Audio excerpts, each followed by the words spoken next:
Hello guys, welcome back to my channel. Long time भयो मैले blog नबनाएको।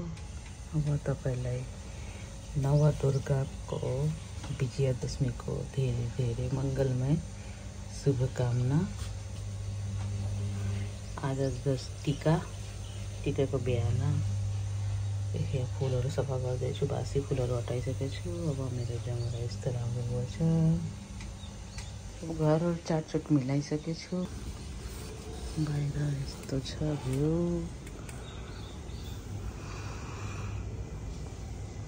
फुल फुलेछन्। रोटीको ब्याटर बनिसकेको छ गाइज। अब सेलरोटी बनाउने हो। हेलो गाइस, हाम्रो भाडा यस्तो भएको हुनाले पर्छ नि यस्तो गरौँ काँडेदार बन्दैछ। तसो रोटी बन्दैछ। सेलरोटीले आकार लिँदैछ भने जस्तो। जसो तसो हुँदैछ, है। तर काँडेदार अलिक भाडा चाहिँ राम्रो भएन कि होइन, अलिकति फ्ल्याट भएको भए हुन चाहिँ हाम्रो काँडेदार हो। के बनाउँदै हुन्छ? के हो? बन्दाको अचार। सेलरोटी र अचारको त कम्बिनेसनै डेडली हुन्छ त। त्यो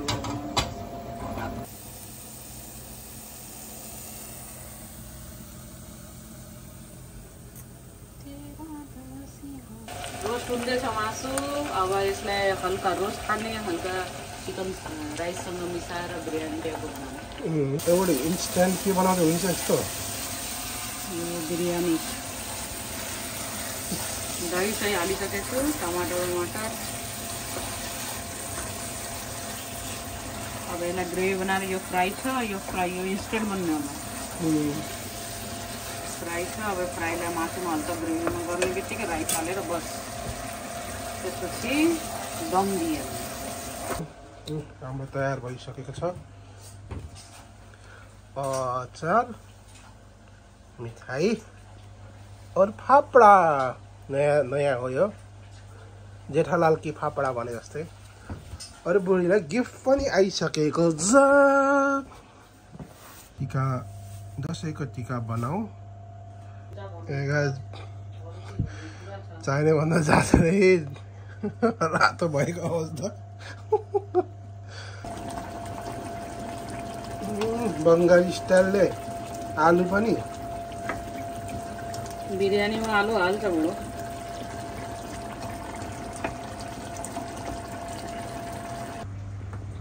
दुर्गा माता पूजा गरेर प्रसाद चढिसकेको अवस्था छ।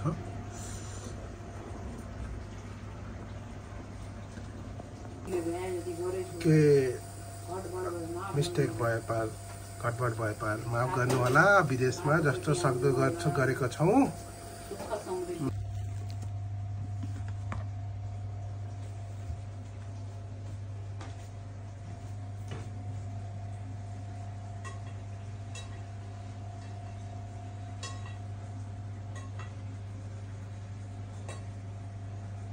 दम लगाउने।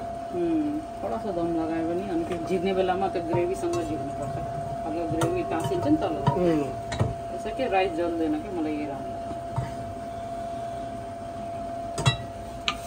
ठाउँ अलिक साँघुरो छ गाइस, त्यही भएर अलिकति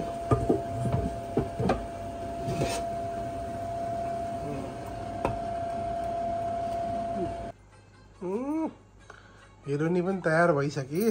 देखाउनु खै। त तयार हुन बाँकी छ। घर गर्न लगाउँदैछु। सिम्पल छ, न तडक भडक। हाम्रो पनि तयारी भइसक्यो। टक्क अब हुन त 11:31 आइसक्यो। हल्का यताउता गर्दा टाइम बित्यो। अब लगाउने। आमाले किनिदिएको साडी। मेरो बिहाको फुल हो। ल गाइज, म रेडी भइसकेको छु। कस्तो लाग्दैछु हेर्नुहोस्। टिका लगाउन बसिसकेको छु म।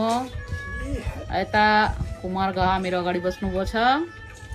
हामीहरू अब टीका लगानको कार्यक्रम सुरु गर्दैछौँ। सायद त अब भइसकेछ, बस रेडी हो, खाना बनाएर रेडी हुनमा टाइम लागिहाल्यो।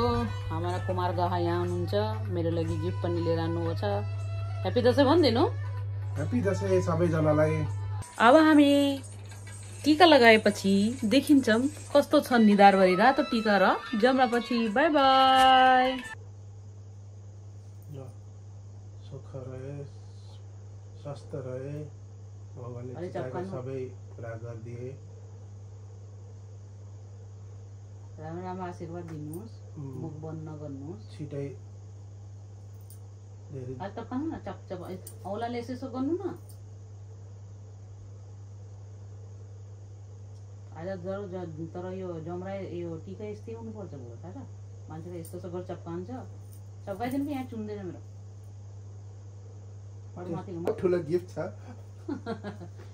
Thank you. ल थाहा छ लगाउनुहोस्। कता लगा खै त कहाँ लगाउनु ठाउँ छैन। कालो क्लिप छ नि। ल आज त अड्किनु पर्यो नि है। जमरा यस्तो राम्रो जमरा भयो यो साल त हाम्रो है बुढो। ल अलिकति मुख पनि मिठा गर्नुपर्ने होला नि त।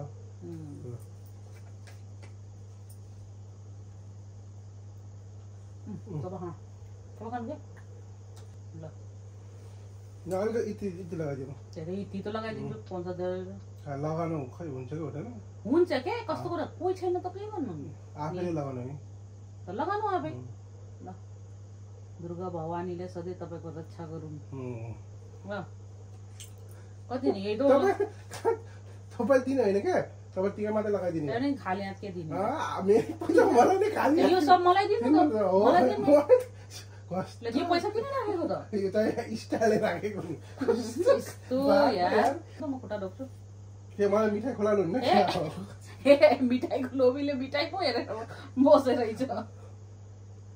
ल तपाईँको फेभरेट मिठाई सधैँ तपाईँको जीवनमा यस्तै गुलियो गुलियो सुगर हुन्छ त्यस्तो गुलियो धेरै सधैँ यस्तै गुलियो हाम्रो सम्बन्धमा मिठास रहिरहोस्।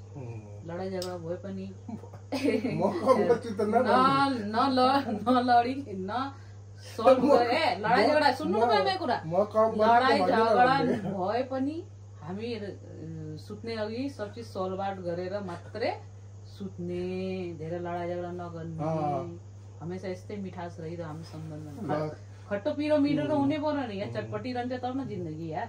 खानु भन्न मखान्न गोली खान्न।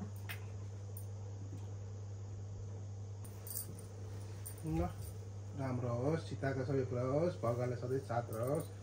ल बाई बाई बाई, आशीर्वाद छ।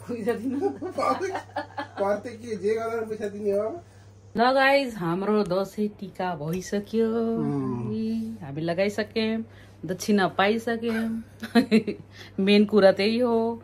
अरे कुमारले मलाई यो गिफ्ट पनि दिनुभएको छ। अहिले अनबक्सिङ गर्छु के छ भनेर। उसको पनि छ लेकिन आउँदै आज सिप भएन। ल हेर्नुहोस् कस्तो लाग्दैछ। आज मैले सब बिहाको चिज लगाएको छु, यो मात्रै पछि पहिले लेटेस्ट बनाएको, न त सब बिहाको छ। चुडीदेखि सबै कुरा यस्तै छ गाई परदेशको जिन्दगीमा होइन बुढो। ह्याप्पी दसैँ सबैलाई। अब हाम्रो परिवारहरू सब सुखी रहन्, खुसी रहन्। दुर्गाजीले जाने सबलाई प्रोस्पेरिटीहरू दिएर जाउन् होइन, कसैको लागि पोजिटिभ रहोस् होइन, वैभव। अब यही हो, मेरो घर खानदानमा जति बच्चाहरू छ सबैहरू खुसी रहन्, ह्याप्पी रहन्, पढ्नमा अगाडि बढोस्। अनि सबैलाई यहीँबाट म ह्याप्पी दसैँ भन्न चाहन्छु सबै नेपालीहरूलाई होइन। अब यस्तै हाम्रो विदेशमा बुढाबुढीको यस्तै छ, कोही छैन। जलपान जलपानको क्लिप देखान्छु, जलपान तगडा गर्छ बुढोले। यो हो हाम्रो खाना।